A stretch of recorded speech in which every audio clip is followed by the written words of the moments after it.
Back on a Monday with you. It's Mr. Irrelevant, presented by Door County Distillery, locally produced, handcrafted, award-winning spirits. How you doing, everybody? Hope your Monday and your week is off to a fantastic start. I'm Alex Strouf with you from the Gruber Law Offices. One call, that's all. Studios, downtown Milwaukee at the Avenue. Producer Tiny Hands, Hunter Vaughn with me as always. Well, at least today. He's off Wednesday, but he'll be back with us Friday. He's here on a Monday, though. Tiny Hands is at the Everlight Solar Studio in downtown Madison.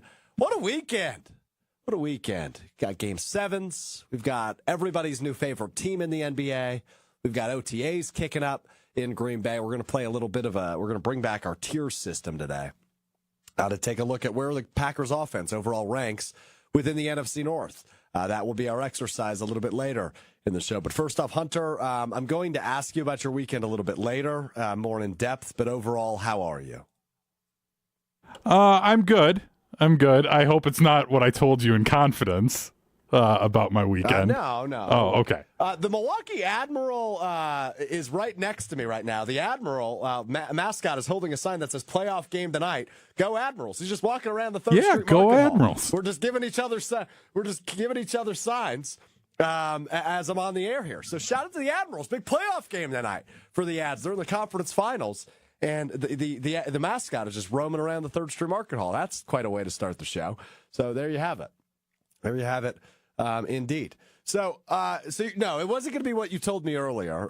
But now I feel like we almost have to. We're not going to address that now. It's too gross. I was going to say, it's 100% up to you. I don't have a problem talking about it. I didn't expect to, so it's 100% your call. No, we're not going to do that. Okay. But I do want to start with Game 7s yesterday. One of them was great. One of them not so much. As the Timberwolves come back down big yesterday against the reigning champion Denver Nuggets, and they pull off a series win to advance to the Western Conference Finals. The old Timberwolves are dead as they move on. Bring your ass, Anthony Edwards tells Charles Barkley after the game, because he said he hasn't been in Minnesota in 20 years. And Anthony Edwards goes, bring your ass. And then the post-game press conference, this is what I don't understand, Hunter. Like, as you know about me, I'm a nerd when it comes to sports. So I really do like watching, I do like watching press conferences. But what I've noticed about the Timberwolves, specifically when it's Anthony Edwards and Karl Anthony Towns together, they drop like 800 F-bombs in their press conference. They say the F word every other word. And I thought you couldn't do that in a press conference. But I haven't seen anything about them being fined. I haven't seen anything about them being told not to do it. They're very entertaining. They're just very vulgar. So you can't air them on television, and I can't play it for you right now because it'd be too many beeps and you wouldn't understand the context of what they're saying. So that is something, though, that I have found incredibly enjoyable about the Minnesota Timberwolves run now to the Western Conference Finals, as they will take on the Dallas Mavericks. Luka Doncic getting to the Western Conference Finals along with Kyrie Irving. And by the way, former Milwaukee Bucks head coach Jason Kidd is still coaching. He advances to the Western Conference Finals. Eastern Conference Finals, not as fun. Pacers led wire to wire. Jalen Brunson starts to bring the Knicks back, and then he fractures his left hand. He leaves the game, and obviously would likely be out the rest of the playoffs had they advanced. So it's a good thing the Pacers won, I guess, since you would be without your best player, and the Knicks, by the way, without multiple of their stars throughout that Pacers series, would be without Brunson if they face the Celtics in the Eastern Conference Finals. So I guess it played out in favor of health, but I really do dislike I do dislike the Indiana Pacers. I think they're whiny. I think they're obnoxious. I just don't find their style of play very entertaining. I'm kind of anti-Pacers, and I think the Celtics will get the Eastern Conference Finals done in 5 games, maybe 6, if the Pacers make it more interesting than I anticipate. But I think it's going to be all Celtics all day in the Eastern Conference Finals. The Western Conference Finals is a completely different story. With the Timberwolves win last night, now for the 6th year straight, we are guaranteed a new NBA champion. That is the longest streak since the 1970s. The 1970s. So that's cool. Parity has been reinstilled and reinvigorated in the NBA. That's enjoyable. that's something that the NFL has always been so good at. Outside of the last few years, as the Chiefs go back-to-back for the first time in 20 years. That was done this past year in the NFL. But there's always so much parity in the NFL. What makes March Madness so great is a 14 seed can beat a 3 seed. Or, I guess, a 12 seed can beat a 5 seed. Yeah, Wisconsin Badger style. But what makes the NBA frustrating at times is the season starts, you get to the halfway point, you kind of know who's going to be there. And albeit the Boston Celtics are in the conference finals, I don't know that you felt super confident that the other 3 teams would be the Indiana Pacers, the Minnesota Timberwolves, and the Dallas Mavericks. That's a heck of a trio that I don't think any of us expected to be there, right? You probably thought the Bucks would be in there. You probably thought the Nuggets would be in there. You thought maybe the Suns would be in there. The Clippers maybe finally got it done. The Mavs are probably the least surprising of the 3, and the Timberwolves had a great year. We just didn't know if it would translate into the postseason, and clearly it has. But within the parity, and within, for the 5th year in a row, by the way, the reigning NBA champion didn't make it past the second round, which is wild.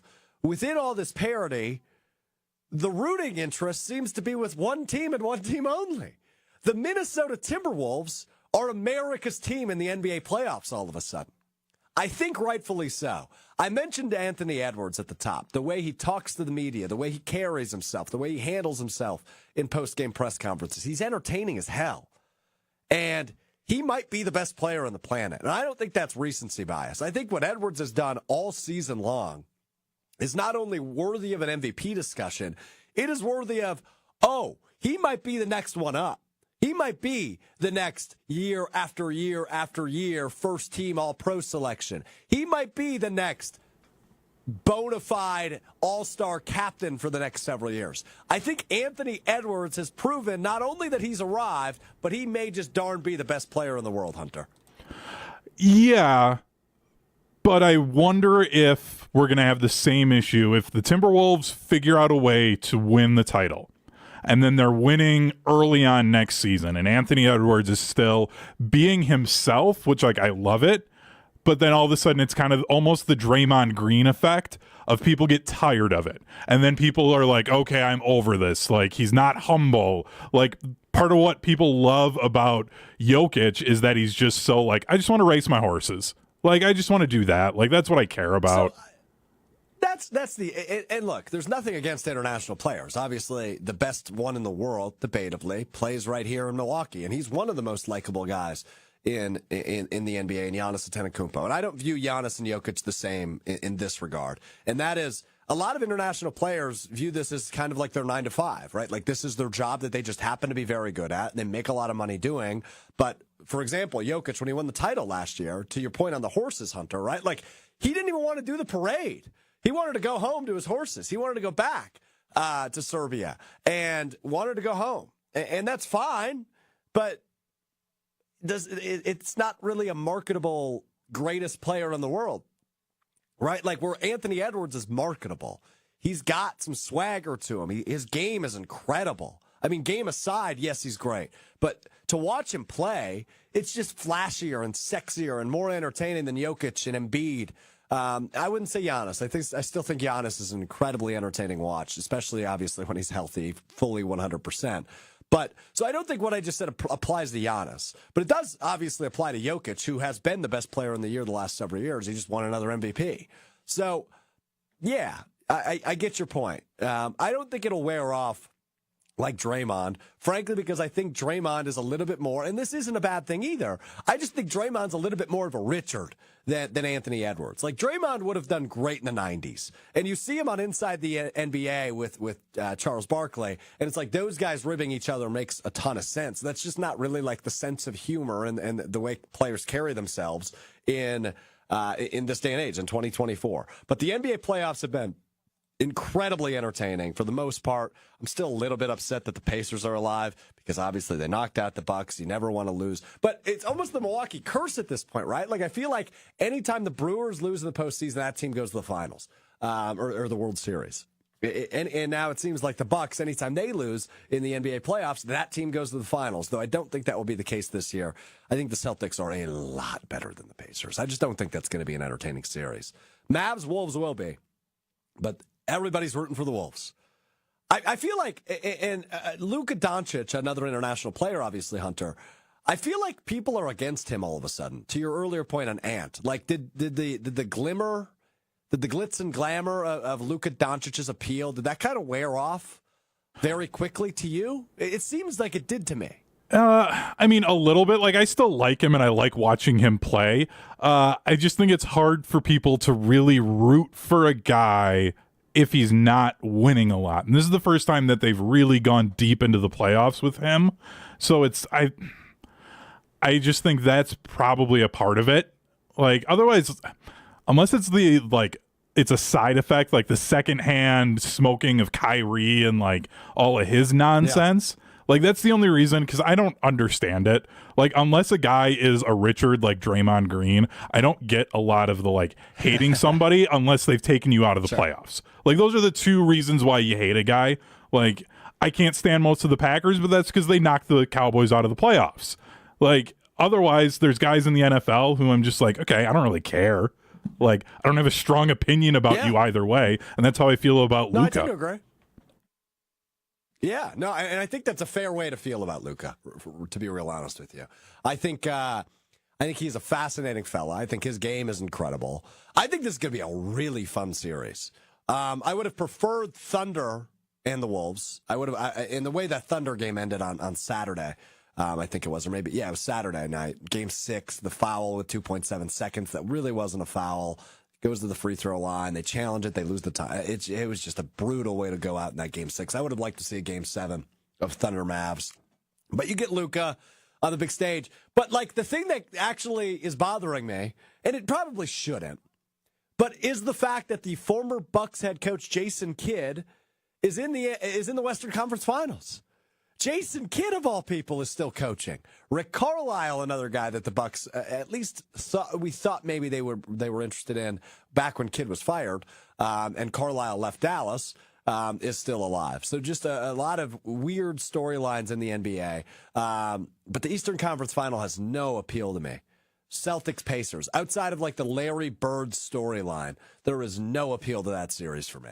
But Western Conference Finals, that's sexy, and whoever the Celtics inevitably face in the finals, I think that will be a really fun series.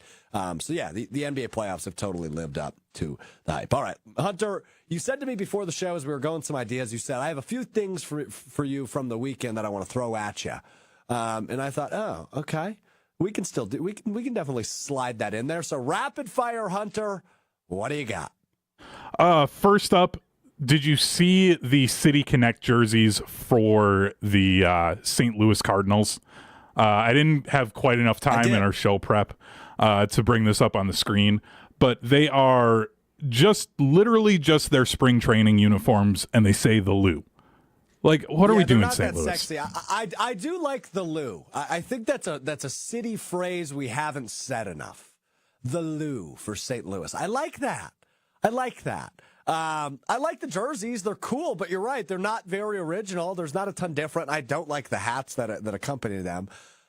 Teams need to get out there for Connect jerseys, right? Like the Red Sox are always out there. The Brewers with the sky blue. I love that, right? Like getting out there with the City Connect jerseys. And I view it the same way in the NFL with the alternate jerseys. Get out there, make them weird, make them strange, make them different. I like that. I'm 100% for creativity when it comes to when it comes to alternate jerseys. So yeah, I'm with you on that, Hunter. They're fine, but they could definitely be better. Next up, Red Lobster filed for bankruptcy. I'm not a big fish guy, but those biscuits were so good. Are you a little bit sad that you can't get those cheddar biscuits anymore? So they sell them in packages in the store. And I guess with this happening, it's not the same. I disagree. I think you can make them very good. I haven't been to a Red Lobster maybe in my entire life. So maybe you're right. Like I know if let's say like my mom, for example, when I was growing up, went to a Red Lobster, she would bring me biscuits home. But like I make them at home. So I'll be fine. I don't know that I've ever attended a Red Lobster before. But those biscuits are delicious. They are the best in fast food in chain restaurants. No doubt about that. But I'm not disappointed now. I'm okay. Okay. I'm a little disappointed because it's the only time I would get them.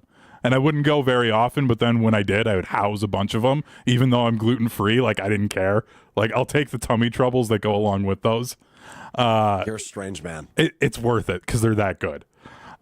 This one is just a little more personal. This weekend, I fired up NCAA 14 because of all the hype around 25 coming.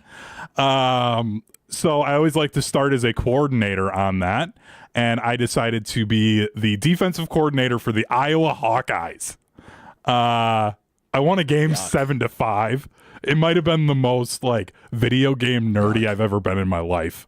When you do get this game, because I'm going to make you get this game so we can play. I'll get it. What school are you starting with? Like, you got to start as a coordinator at a random school.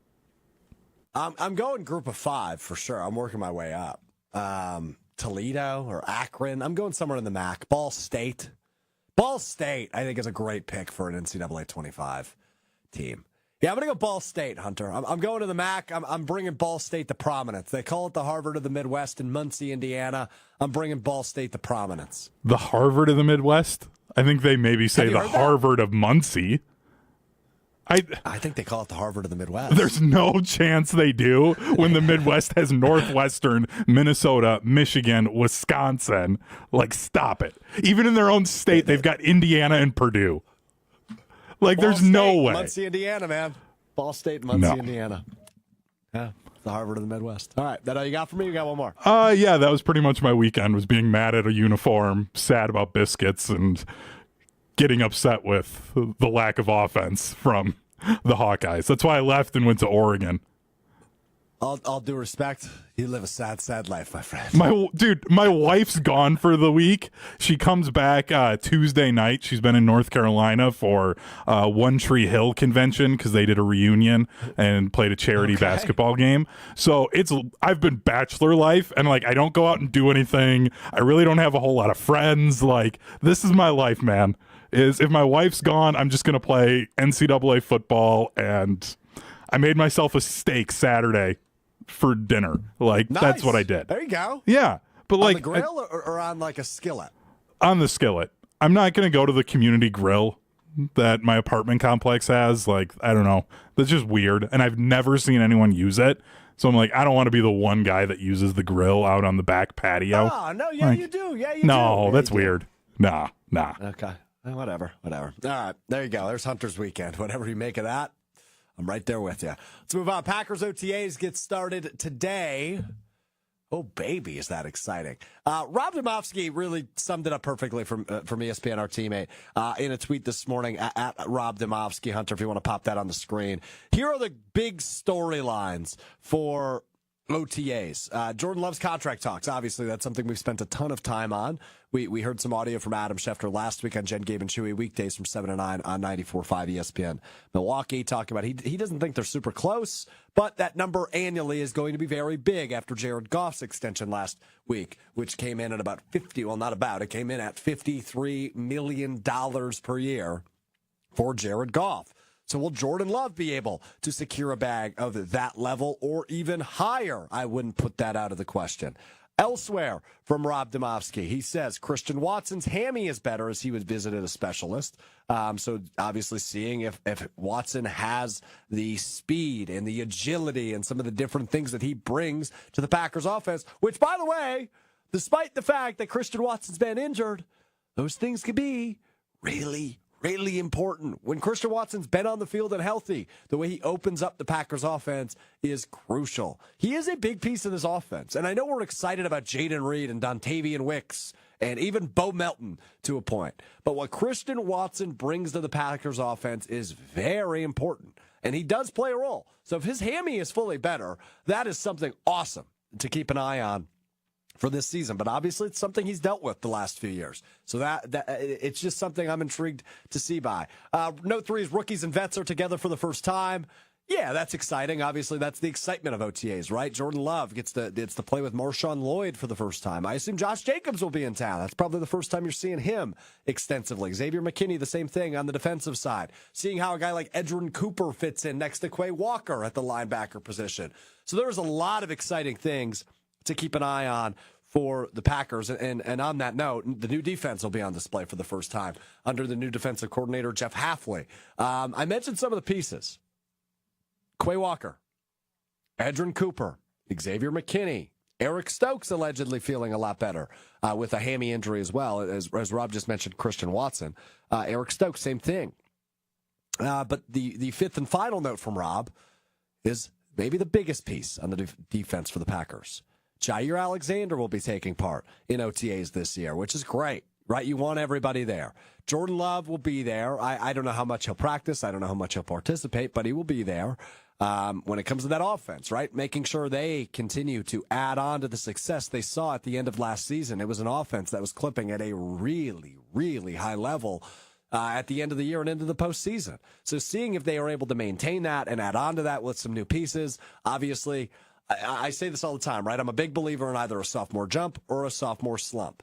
And I mean, there are a lot of sophomores on this Packers offense that played a big role as, I guess you could call them freshmen last year. Jaden Reed, Dontavian Wicks, Luke Musgrave, Tucker Kraft, seeing what they are able to bring in year number 2, if they're able to make that jump. And we're going to walk through the Packers offense here in a second after we hear from our friends from Door County Distillery and where they rank in the NFC North, right? We're going to rank all 5 teams in the NFC North at the 5 position groups offensively: quarterback, running back, wide receiver, tight end, and offensive line. I think tight end room is a really intriguing one for the Packers. I mean, you love what you saw out of those rookies last year. You love what you saw out of them when they were, especially when Musgrave was healthy and you had both of them available.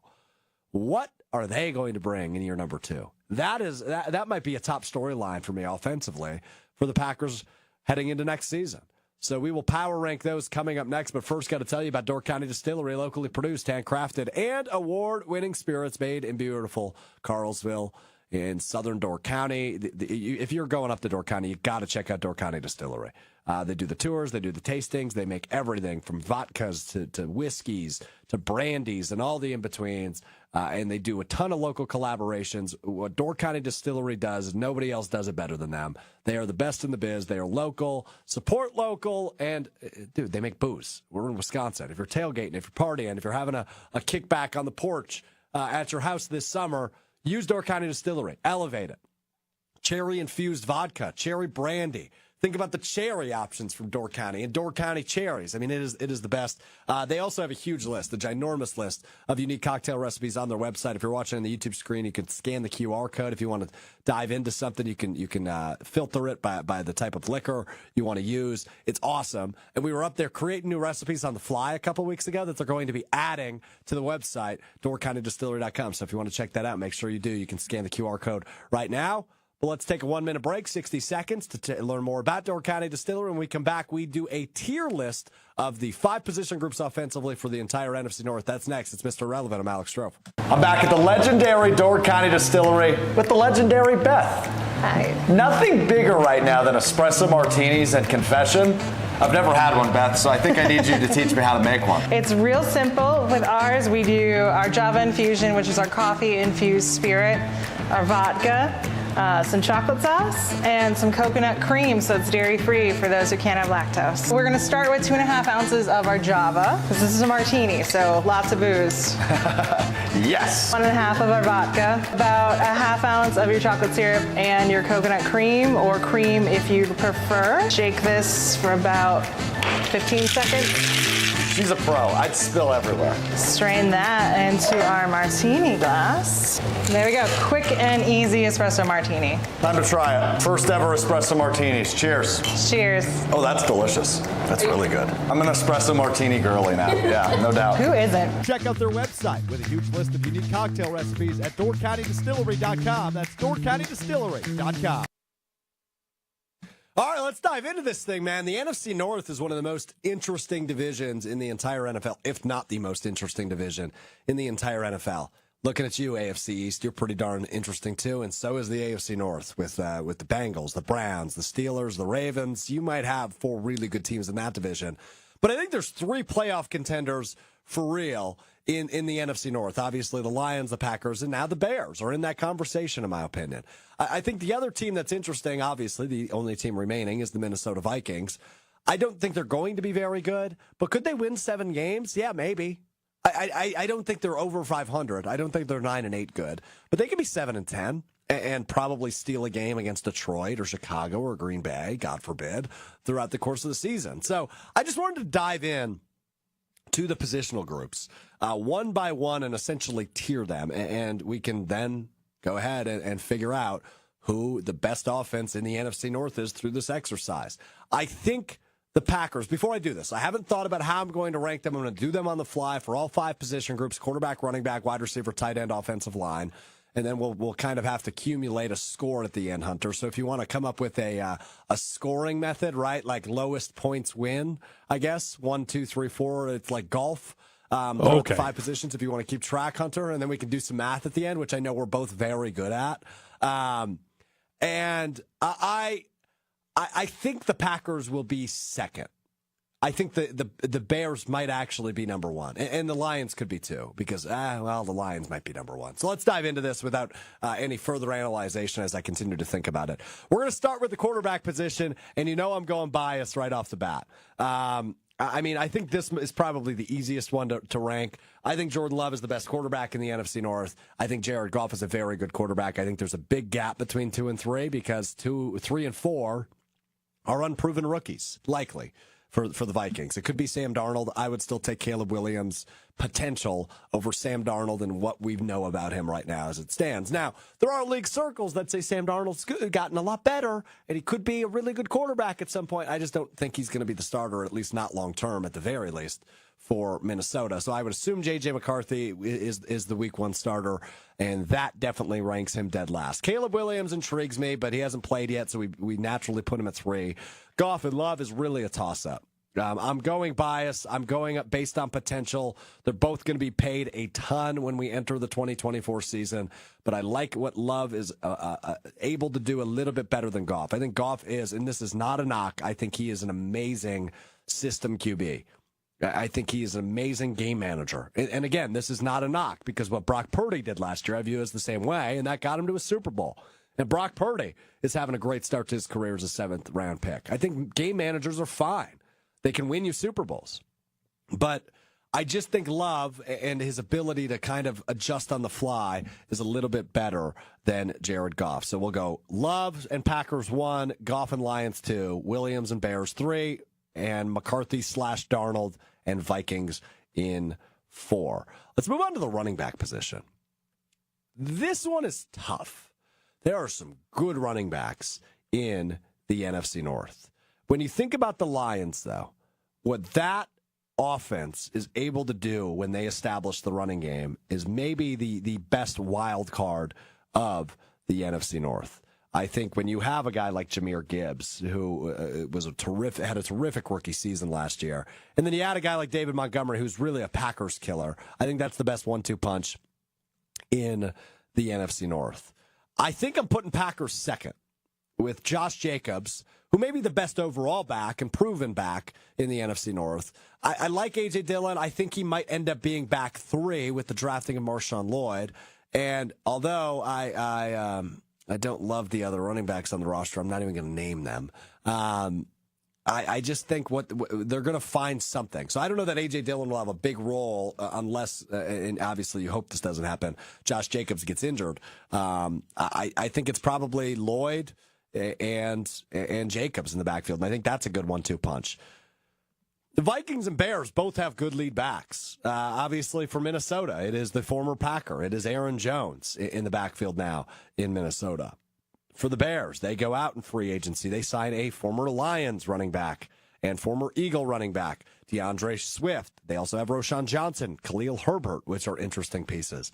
I think I give them slightly the edge over the Vikings, a team that could not establish the run game at all last year. They go out and take a pretty small swing on Aaron Jones. And other than him, it's not that great. Myles Gaskin also signed to the Vikings this year, but odds are he probably will not make the roster. So for running backs, I go Lions 1, Packers 2, Bears 3, Vikings 4. The running back rankings kind of look like what the standings might look like this year. Could be. Certainly could be. So that's where we'll go there. Wide receiver is a fun one, man. There's some wide receivers in the NFC North. So let's start with the Bears because I think that's the best room. at least when you look at the ability of that room. You have a proven veteran, two of them really, in DJ Moore and Keenan Allen, who they acquired this offseason, Keenan Allen from the Chargers. And DJ Moore, I mean, he is a true number one receiver in the NFL. Then, with the 9th pick in the draft, you draft Rome Odunze, who I viewed as maybe the best in the draft. There was a ton of good wide receivers in this draft class. I think they're all going to pan out, for the most part. They're all going to have nice, solid careers. I think Rome Odunze has the ability to be best. One of the best, worst case. This Marvin Harrison Jr. is obviously a very intriguing player and prospect. I just don't know that I love the fit in Arizona. Rome Odunze pairing up with Caleb Williams seems to me like a long-term successful recipe. So I will put the Bears wide receiver room as number 1. At number 2, it's the Minnesota Vikings. They have the best receiver in the league in Justin Jefferson. They have a really good complementary piece in his second year in Jordan Addison. I think the Vikings wide receiver room ranks number 2. This is where I get tripped up, because I think the Packers have a lot of really good number 2-like receivers. And we talked about it a few weeks ago, and you can see the full conversation segment on the ESPN Madison YouTube page about not having a true number 1 receiver. Does that hurt you? Does it hurt your Super Bowl chances? I don't love the receiving room for the Lions, but I do love Amon-Ra St. Brown. Jamison Williams was a guy I had a draft crush on a few years ago. And he gets, he's still injured, dealing with the ACL, and he gets cracked with a gambling scandal. But he's able to play. The training wheels are off this year for Jamison Williams. So I will give the top-heavy edge to the Lions, and I will actually put the Packers 4th in the NFC North for wide receivers as it stands right now. Oh, man, I don't love that. I don't love that. But that is the route I'll go. Go ahead, Hunter. I am surprised by this one for you. Just given that I think the Packers are the deeper team receiving core compared to the Lions. I agree. It's surprising that you'd think that the gap is so big from the top end of the Lions that the Packers back end isn't making that up with how much better they are than the 4 or 5 receivers for the Lions. It's a fair point. I think the depth, it may be no better than Green Bay in the NFC North. Maybe Chicago. I mean, Chicago's got some really darn good pieces. I don't think anybody's going to debate they have the best room in the division. Minnesota, again, it's top heavy, right? Like after Jefferson and Addison, what do the Vikings truly have at wide receiver? Unless I'm forgetting about somebody. And this is where it gets a little convoluted too, because tight ends play such a big role in the receiving game. And Detroit has maybe the best young tight end in the league in Sam Laporta. And when healthy, TJ Hawkinson is one of the better tight ends in the league for Minnesota. I love what Green Bay has with a 1-2 punch of Musgrave and Kraft. And by the way, a good 1-2 punch in Chicago too, and Kmet and Everett, which we'll get to in a second. But when it comes to wide receivers, there's a lot of potential. I think it's a stacked division when it comes to the receiver room. I might wear that take. The Packers might produce the most passing yards in the division. And the receivers might have the most receiving yards in the division next year, and the most receiving touchdowns in the division next year. I'm not ruling that out, but to have a true number 1 receiver, I maybe I'm overvaluing it, but I think it is an incredibly valuable asset. Those other 3 teams have it. The Packers truly don't right now. And earlier I went on that tangent about Christian Watson and what he provides to the Packers offense. It's very important and impressive, and what he does for this team and the way he opens up the offense is crucial. But can you rely on his health? That's the part we have to figure out, and I think OTAs are going to be a good part in deciding that. So that is the route I go at wide receivers for now. Let me know if you disagree with me on the ESPN Madison, ESPN Milwaukee YouTube streams. The other receivers, by the way, for the Minnesota Vikings, just guys that haven't panned out. Jalen Naylor, N'Keal Harry, Brandon Powell, I think is actually a younger guy. Thayer Thomas, right? Like, they're not very sexy receivers. And by the way, Brandon Powell, not a younger guy. That shows you how good their third receiver is. But when you have Justin Jefferson, naturally you're going to be high in the rankings. Let's move on to tight ends, which is another one that really intrigues me. I don't even know where to start. I think I'm going to go just with Laporta. I'm going to put him number 1. He had an amazing year last year. Sam Laporta did for Detroit. And I think he's just going to evolve into the best tight end in the league, right? Kelsey's older and already debating retirement. DJ Hawkinson is injured, so that's going to, and I know he's in the division, but he's always been one of the better tight ends in the league. George Kittle's getting older. I think Sam Laporta is going to become the best tight end in the league. I thought Kyle Pitts might have a chance at that, and maybe he will now with Kirk Cousins there, but it seems like it's Sam Laporta's title to lose, like the best up-and-coming tight end. I think it's him right now. So I would put the Lions tight end room at number 1. This is where it gets tricky for me. I love the 1-2 punch of the Packers. I also love the 1-2 punch of the Bears. I'm actually going to do this right away. Just because of what Hawkinson is dealing with, an ACL, he's not going to be ready at the beginning of the season. I'm just going to put the Vikings 4th right away. And that's not a knock on Hawkinson, because I think if he's fully healthy, this is a different conversation. But for the other 2 spots, 1-2 punch of Luke Musgrave and Tucker Kraft, or 1-2 punch of Cole Kmet and Gerald Everett. Hunter, I think I need some help here. I think it's very close. I think I'm going to bet on potential and put the Packers 2. I was going to say Packers 2. I like Cole Kmet, but I just think Luke Musgraves is a little bit better. And then I think Tucker Kraft is about the same as Gerald Everett, maybe a little bit better as a blocker. So, like, I'd be okay with you saying that there's a tie. Like, that is allowed on this, and then no one gets the 3. So you could go that route, but they're so close. I'm going to make our math complicated at the end. We're going to go Lions 1, Packers, Bears tied for 2, Vikings at 4 for the tight end rankings. So good luck with your math on that. But as we run through this exercise, and I know where I'm going number 1 for the next go-round, is the Detroit Lions are the best offense in the NFC North. They have the best offensive line not only in the NFC North, not only in the NFC, but the entire NFL, especially with the retiring of Jason Kelce in Philly, who definitely had a debate there for a minute. I think Detroit is easily the best offensive line in the NFL. I mean, they are stacked up front. This offense is really good. And doing this exercise helps me realize that. And this isn't me saying, hey, the Packers can't win the NFC North, because I think they're in good competition. Just the Lions are very good up front. Taylor Decker, Frank Ragnow, Kevin Zeitler, the Wisconsin alum. Like, they've got some names up front that are very, very good. So I am intrigued by the Lions up front.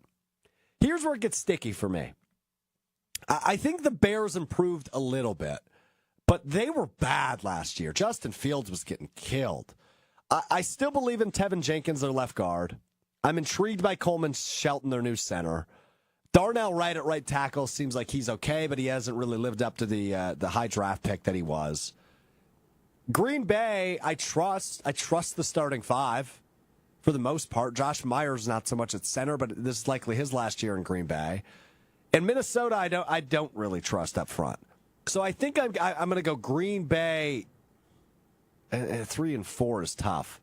Hunter, you've got a comment on the O-line. Yeah. Didn't Justin Fields have like the longest time to throw of any quarterback last year? Like, the O-line was what held up. It was just he couldn't make a decision on the back end and then would hang onto the ball and start running around for his life, and then it made the O-line look bad. Like, I don't know if it's necessarily their O-line is bad. I'll try and look it up. But they've got some names. And then, when it comes to the Vikings, I mean, their left tackle, Christian Darrisaw, has been a stud for years. But, meh. I mean, he's been really good since he was drafted in the first round. What year was that? 21, maybe? 20? But he's a good left tackle. But other than him, I don't love the Vikings O-line. So I would go this. I would do this. I would go Packers, Bears, Vikings for O-lines. Lions, Packers, Bears, Vikings. I feel like that's been the rankings for a few of these position groups already. And again, I think this is how the NFC North standings will probably shake out in 2024. I think the one flip that maybe you could make is Packers over Lions. But, Hunter, have you crunched the numbers? Do you have our math? The nice thing is we have Riley Yauk here. Young Riley Yauk. Yeah, so give us a moment and we'll have some numbers. All right, let's get to the numbers. Can we have Riley Yauk read, by the way, the standings and the total points from 4 to 1 in his best, like, dramatic golf voice, given that we're just celebrating the end of the PGA Championship. Xander Schauffele, by the way, terrific weekend for him. So I feel like we need to go a little golf here as we add up lowest score wins. Let's go 4-1. Young Riley Yauk, the floor is yours. All righty. In the dramatic golf voice, let's start with number 4. The last place team would be the Minnesota Vikings with 18 points. That's a lot of points. Yeah. Or strokes, I guess, if we're going golf here. Strokes. Yeah, strokes would work. Yeah, that's good, Riley. Very good. Now on to our number 3 participant. All righty. Our third place contestant with 12 strokes. Second and third were very close. Third place, Chicago Bears. Wow, okay. And just edging them out by 1 stroke with 11. Wow. You can probably guess which team this is, can't. the Green Bay Packers. Okay, 11. So keep the voice going, Riley. I'm gonna course. break out of it though. in first place is the Detroit Lions. Obviously, how many points did they have? They finished with 8 strokes. Wow. Okay, so single digits for Detroit. A 3-point separation there at the top. Incredible job by Riley Yauk with the math. Incredible job by Hunter with the concept. And incredible job by me with the execution. Darn straight. Excellent work. Thanks all fellas. around. You're pretty good at that. Like I threw that at him on the fly. I didn't even know he was in the room, and he crushed that. Well done by young Riley Yauk back at the Everlight Solar Studio in downtown Madison. So there you go. The Detroit Lions are the best offense in the NFC North, and I don't know that it's particularly close. Packers and Bears are a little bit closer, according to my rankings, than the Packers and Lions are. We'll do defense in a couple weeks. I'm curious to see how that shakes out too. We'll go all 4 levels. Essentially, D-line, linebackers, cornerbacks, and we'll separate safeties and corners. We'll do all 4 teams again. I think that's a fascinating exercise ahead of the season because you feel, as a Packers fan, at least I feel, I assume you're with me, very good about where the Packers offense is at, right? Like, Jordan Love proved he's a franchise quarterback last year. I mentioned all the rookies that are now second-year guys last year who took huge steps towards the end of the season and into the postseason. You love the addition of Josh Jacobs. You love the draft pick of Jordan Morgan in the first round. Will he be a starter or just a depth piece in year 1? Because you feel comfortable that you're starting 5 in the O-line. So I am really intrigued by how this exercise worked out. I thought the Lions and Packers would be closer than that, especially closer than the Packers and Bears. But I'm high on the Bears, man. I hate to admit it. I try to remove the bias because I truly subscribe to, especially with the Bears, I think you stink until you prove me otherwise. And I do think that. Like, give me one good reason why I shouldn't expect the Bears to ruin Caleb Williams. I'll wait. But I just don't think they're going to, like they did to Justin Fields and Mitch Trubisky and Jay Cutler and every other quarterback they've drafted. But I feel better about his chances than those other guys because he's just a better prospect. But I am surprised by that. Only a 1-point separation between the Packers and Bears. That part surprised me. Hunter, go ahead. You know, other than Justin Fields, or Caleb Williams seeming like the best prospect they have had, the front office for the Bears just seems different than years past. Like, it just seems like the last 3-4 years they have been operating differently.